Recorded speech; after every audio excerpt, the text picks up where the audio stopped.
Hello Biotechnica subscribers. Today I am back with another important topic for question discussion. Today's video is regarding CSIR NET Life Science Unit 5 important previous year questions with solutions. And today we are dealing with C. elegans vulva development. As you know, from CSIR point of view, this is a very important topic from which in almost every exam question will be there from this topic. Now, when we know about C. elegans, it is a nematode worm, and vulva is one of the reproductive structure which is developmentally a very important organ. The way it develops, it has only 22 cells in it, but this 22 cells forming the vulva, the development of each cell has been tracked. The signaling process involved in this process have also been understood, and questions are targeted from each and every sector of this particular topic. In this case, there is induction of the vulva by an inducing cell called as the anchor cell.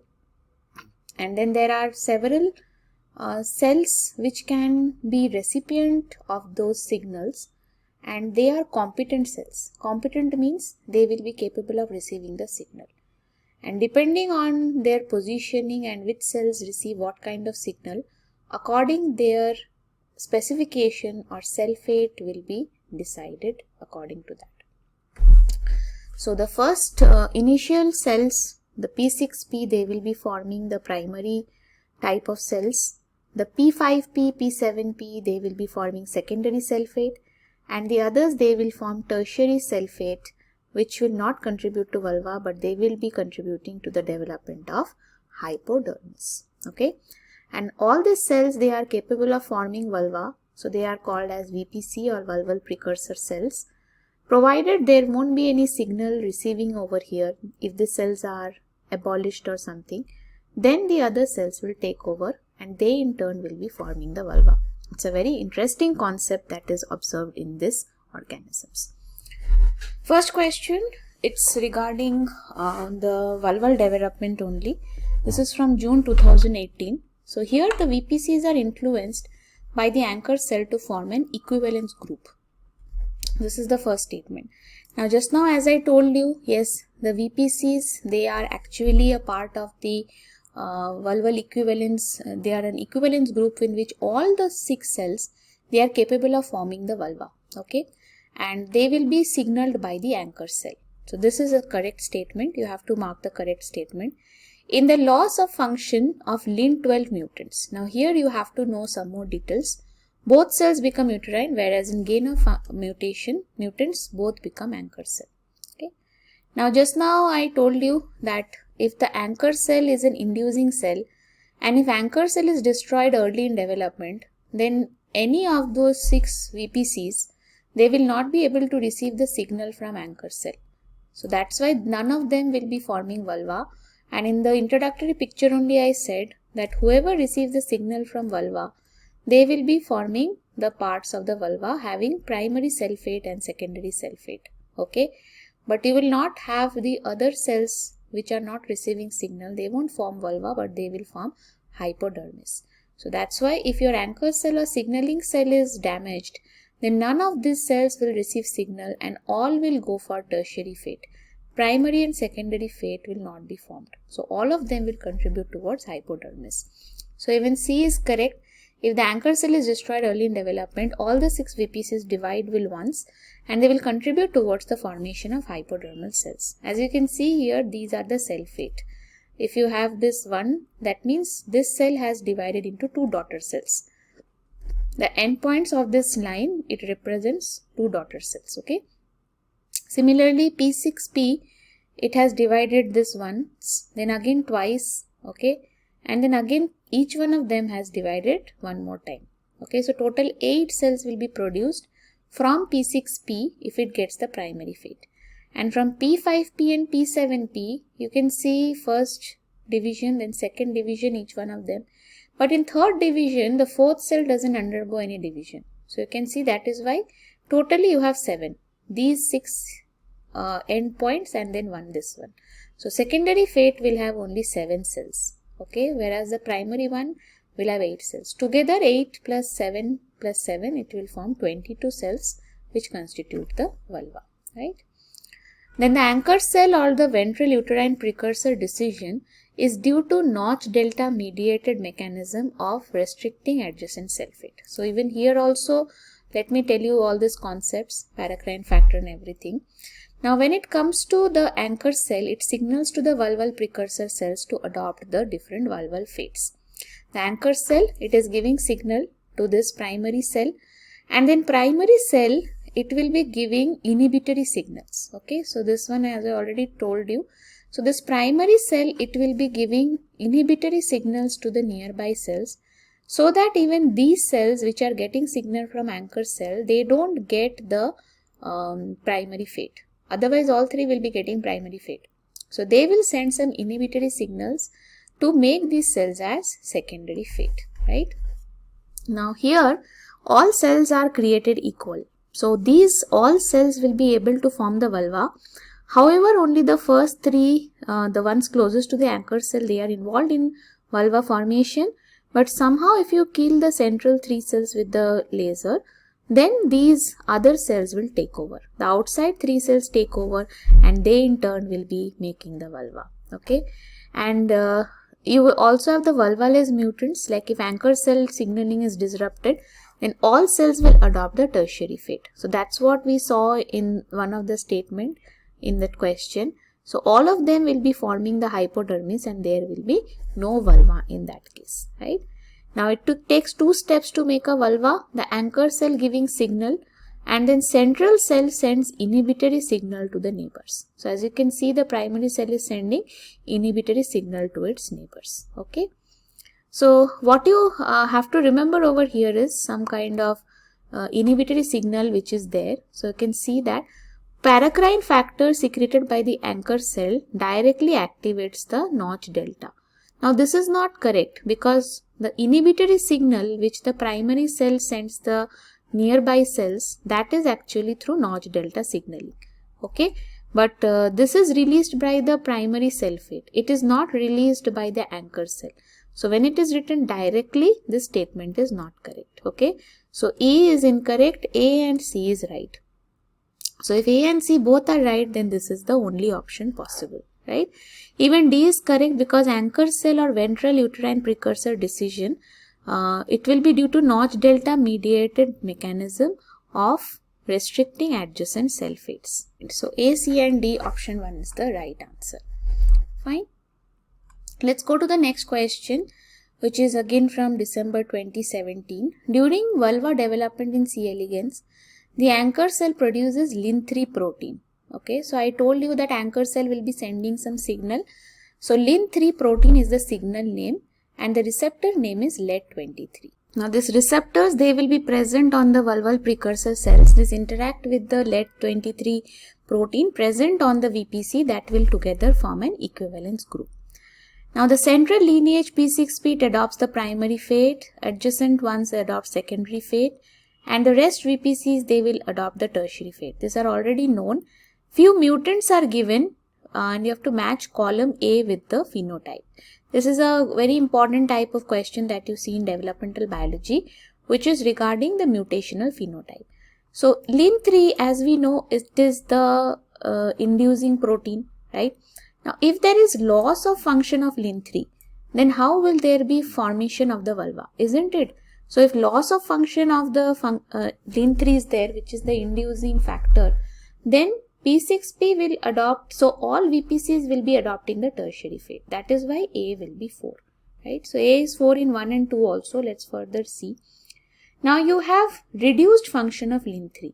Now, reduced function means that they will be giving the signal to the primary cell, but the remaining cells will not get the signal, right? So only the P6P will adopt the primary fate, whereas the remainder, whatever cells are nearby, they will not be able to get any signal. That is why the rest of the VPCs, they will be adopting the tertiary fate. So C has to be 3. Now if C is 3, that means option 1 is the right answer.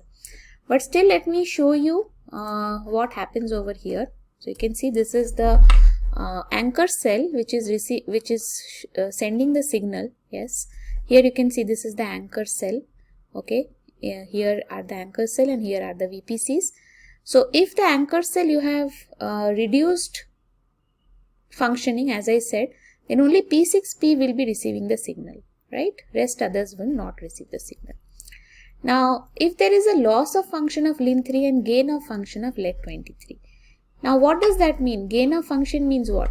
That even if inducer is not there, see, lin3 is supposed to be inducing factor and receptor is supposed to be lead23.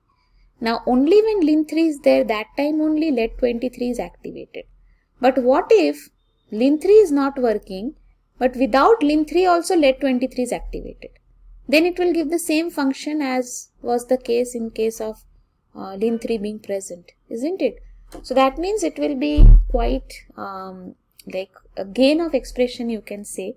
Gain of expression means more than one vulva will be formed, right? So that will lead to the formation of multi-vulva. B will be 2, right? And what if there is overexpression of lin3? Now, overexpression of lin3 means lin3 will be now given in a more higher area, okay, bigger area. So how much ever concentration P6P is receiving, similar concentration P5P and P7P will also receive. That is why all of them will get primary fate. Okay, the time for inhibition will not be there because now it will be in a bigger area. That is why all of them will get a primary fate. So here P6P, P6P, P5P, P7P, all of them will adopt a primary fate, and P4P and P8P, which are now near to that, they will be inhibited and they will get the secondary cell fate. So D will be 1 over here. Okay. This particular signaling is through RTK-RAS signaling. Now let me show you there is a inhibitory effect also. Here I told you that there is the inhibitory effect, right? P6P will be inhibiting P5P and P7P so that they don't take the primary fate, but instead they should take secondary fate, right? So lin12 is the signal and there will be receptors for this lin12 in P5P. So this is what is shown over here. As you can see, the lin3 is activating the lead23. Lead23 is activating the lin12, which is the notch receptor. Now delta notch, if you know, they are type of juxtacrine signaling. So this notch receptor is now acting on the nearby cells. So this is by paracrine signaling, okay? And the DSL ligand, it is present on the P5P and P7P. So it is part of the delta notch signaling that will be upregulated in the secondary fate cells, right? Now, yeah. So this is a question from the recent paper, that is December 2023. What are they asking? By expressing the EGF-like ligand lin3, that is again which is released from the anchor cell, it directly triggers the vulva development. Okay. So here lin3 acts as a distance and has a graded action, as we just saw. The levels of lin3 can be controlled by using various genetic techniques. Again, this is a similar type of questions. You can see where lin3 mutant will have a stop codon in exon 3. Now exon is expressing gene encoding codon, right? So if there is a stop codon in this expressing gene, that means lin3 will not be functional. If lin3 is not functional, then there is no vulva formation at all. In that case, all the cells, they will adopt the tertiary cell fate. So B has to be 3. So if you can just directly here see, B3 is only present in option 1. That is why option 1 is the only one possible, right? So lin3 encodes the inductive signal from the anchor cell that induces the VPCs, wherein if you don't have the lin3, that is a decrease in the lin3 function results in a highly penetrant vulvaless phenotype where all the VPCs will assume a tertiary fate. So as you can see here, if you have the loss of function, lin3 loss of function, then in that case the anchor cell won't be able to give any of the induction, okay? So it will result in option B, where lin3 mutant with a stop codon in coding region will result in a non-functional lin3. These vulva development will not be induced, okay? And in case there is a reduced functioning of lin3, first of all let me tell excessive lin3. If you have excessive lin3, then it is in the anchor cell, it results in the expansion of the pattern. Because as I showed you in the previous question, it it covers a bigger area. So all of this cells will be getting a primary fate at the start, okay, and then the secondary fate will be induced in the nearby cells. So more VPCs will take a primary fate. That results in a multi-copy of lin3, right? And if you have the reduced function, animals with reduced function, they will display a range of phenotypes including P6P induced to primary fate. So you can see you can have the primary fate. So this is what happens in option C, where wild type worms will produce functional lin3. But just because there is lin3 RNAi. Now RNAi means what? It will bind to the functional lin3. That is why the lin3 won't be having the desired effect. So there will be a reduced function. In that case, at least primary fate will be achieved, but the rest of the fates will not be achieved. So C will be corresponding to this 4. Okay, wild type worms grown on lin3. And A, wild type worms grown on empty vector RNAi. Means here everything will be normal. You will have the regular primary fate, secondary fate, tertiary fate as it is. Because if it is empty vector RNAi, that means it won't be complementary to any of the other proteins, right?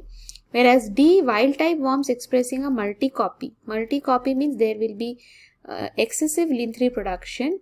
In that case, all the primary fate, that is P6P, P5P, and P7P, all the central cells, they will have excess overexpression of the primary fate. Okay, I hope this concept is now cleared and you will be further able to answer questions from this topic. As you saw, there are many questions from this area in CSIR exam. That's all for now. Thank you everyone.